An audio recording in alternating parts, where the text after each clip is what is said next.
여러분 안녕하십니까? 천영호TV의 천영호입니다.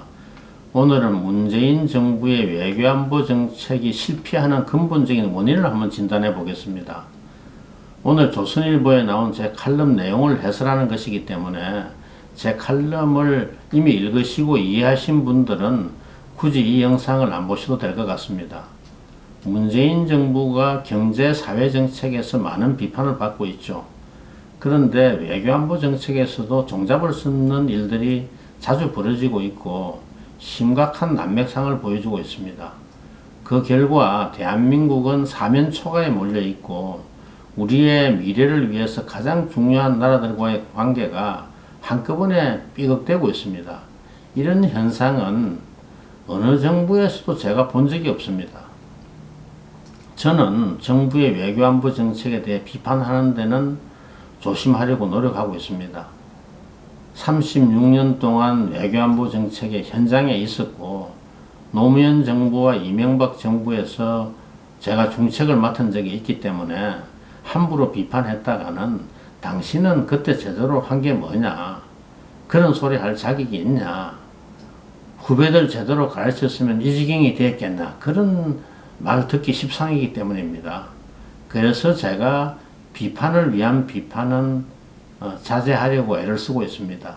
그런데 문재인 정부의 외교안보 정책에 무슨 문제가 있는지, 문제의 근본 원인이 어디 있는지를 정말 연구하고 싶은 학생들이나 전문가들을 위해서 유용한 분석의 틀과 관전 포인트를 제공한다는 그런 차원에서 칼럼을 쓰고 영상을 만들려고 합니다. 제가 문재인 외교안보 정책이 난맥상을 보이고 있다고 주장을 했는데 그 근거를 간단히 요약하면 이렇습니다. 먼저 중국과의 관계는 중국의 부당한 압박과 보복에 너무 쉽게 굴복해서 종속적 관계로 변하고 있습니다. 사드 배치에 대한 중국의 반발을 무마하려다가 국민의 생명과 안전을 지킬 주권국가의 기본권을 제한당하는 소위 삼불합의의 치욕을 자초했습니다.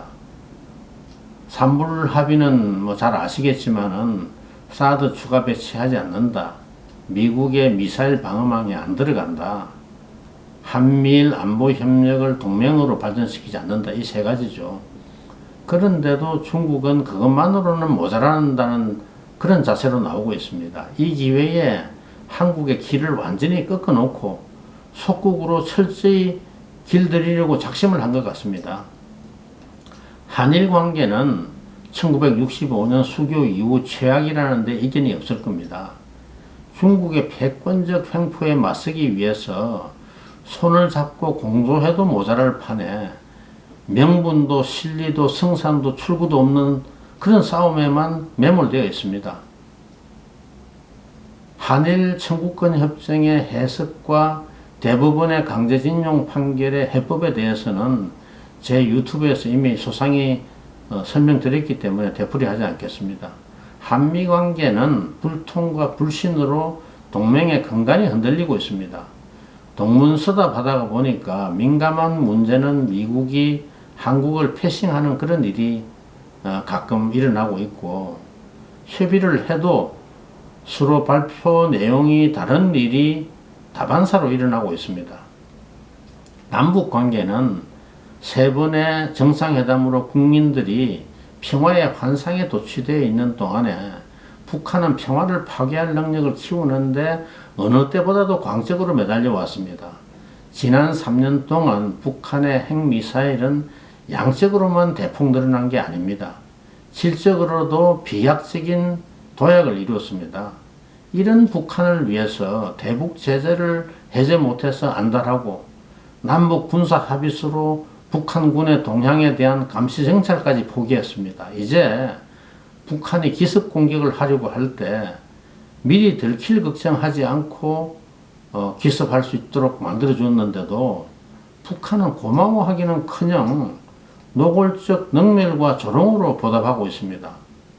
적반하장도 유분수죠.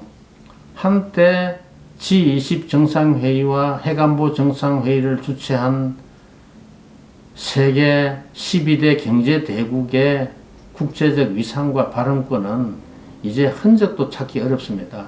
이쯤 되면 아무리 좋게 봐주려고 해도 문재인 정부의 외교안보 정책이 성공했다고 보기는 어렵겠죠. 그런데 대한민국의 외교안보가 이 지경으로 망가지게 된 원인은 여러 가지가 있겠지만 그 중에서 근본적 원인 하나를 꼽으라면 저는 위협인식의 오류라고 봅니다. 위협인식이란 일반인들에게는 생소한 개념이지만은 안보 전략을 연구하는 분들에게는 익숙하고 중요한 개념입니다. 쉽게 말해서 우리의 생존과 안위에 대한 위협이 어디에서 오는지를 인식하는 건데 여기에 오류가 생기면 적을 동지로 알고 동지를 적으로 여기는 그런 일이 발생합니다. 경계할 나라와 친하게 지내려고 공을 들여야 될 나라를 혼동하는 겁니다.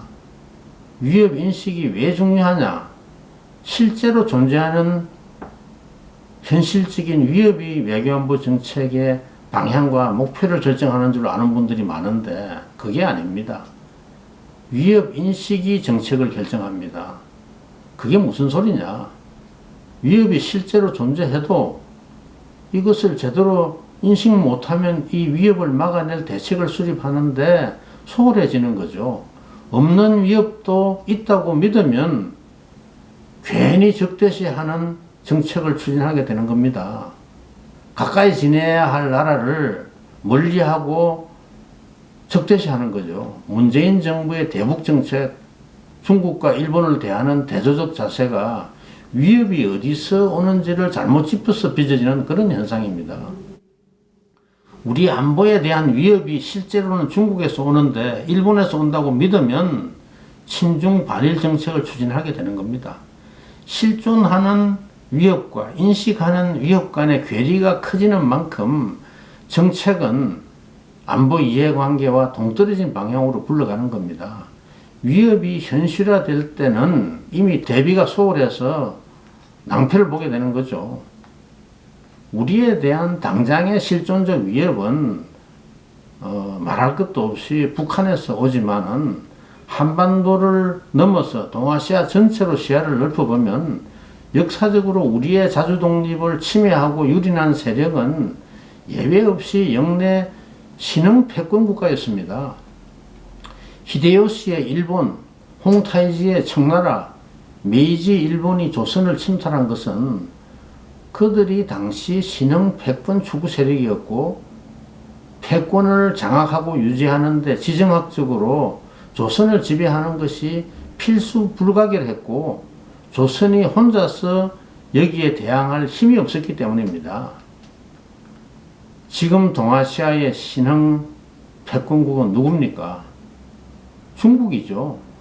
21세기 중에 일본이 패권을 중국에서 빼앗을 가능성은 없고 중국과의 군사력 격차를 줄이기도 벅찰 겁니다.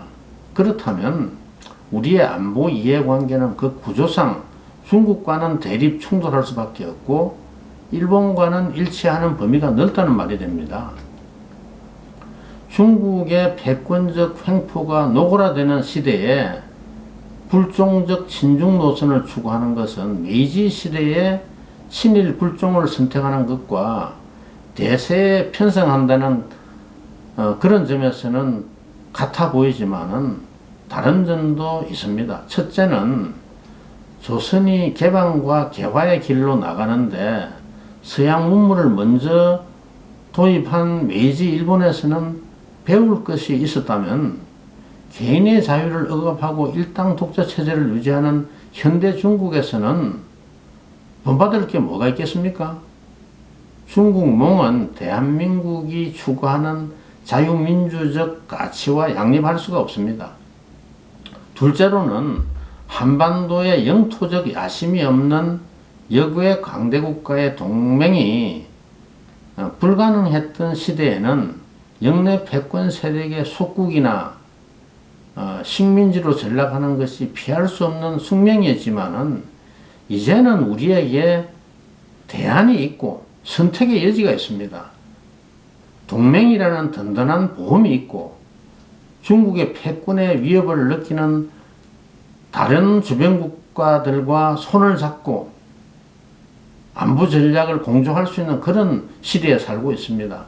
바로 그 때문에 21세기에 신중 사대주의의 길을 걷는 것은 메이지 시대에 친일하는 것보다 더 부끄러운 일입니다. 그럼에도 정부의 외교안보 정책이 반대 방향으로 가고 있는 이유는 실존하는 중국의 위협보다 일본의 가상적 위협, 상상 속에 존재하는 위협이 우리의 인식 속에 더 큰 자리를 차지하기 때문입니다. 이것은 일본의 침탈이 남긴 트라우마가 여전히 우리의 정신세계를 지배하고 여기에 조선시대 위정측사 사상의 잔재가 일본에 대한 정오와 복수심을 증폭시키는 그런 작용을 하기 때문입니다. 반일 민족주의의 국내 정치적 이용 가치가 여전히 높은 것도 실존하는 위협을 토대로 한 외교안보 정책 결정을 어렵게 만들고 있습니다. 결국 역사의 유령이 위협 인식을 결정하도록 방치하고 이것을 정치적으로 이용하려는 유혹을 버리지 못하면 과거가 미래를 가로막고 국민 정서가 국익을 지배하는 해악을 막을 수가 없고 우리의 외교안보 정책은 국익과 다른 방향으로 갈 수밖에 없습니다. 문재인 정부의 대북 정책이 초현실적이라는 그런 비판을 받는 이유도 따지고 보면 잘못된 위협 인식에 바탕을 두기 때문입니다. 말로는 비핵화가 중요하다고 하면서도 실제에 있어서는 평화경제란 이름으로 제재 해제와 대북 경협에 매달리고 이것을 위해서 미국과 정면 대결도 불사하겠다는 그런 자세를 보이고 있는 이유가 무엇일까요? 아무리 북한을 짝사랑하는데 눈이 멀어도 제재가 풀리고 대북 경협이 진전되고 북한이 돈벌이 하는데 지장이 적을수록 핵을 포기할 가능성이 그만큼 줄어들고 비핵화를 거부할 체력만 키워준다는 단순한 이치를 문재인 정부가 모를 리가 있겠습니까? 한반도 평화에 대한 위협이 북한의 핵무장이 아니라 이것을 되돌리려는 미국의 대북 적대 정책에서 온다는 주사파의 위협 인식의 오류가 결국 대북 정책을 왜곡하고 한미 관계를 파탄으로 몰아가는 근본 원인입니다. 천영훈TV의 천영훈이었습니다.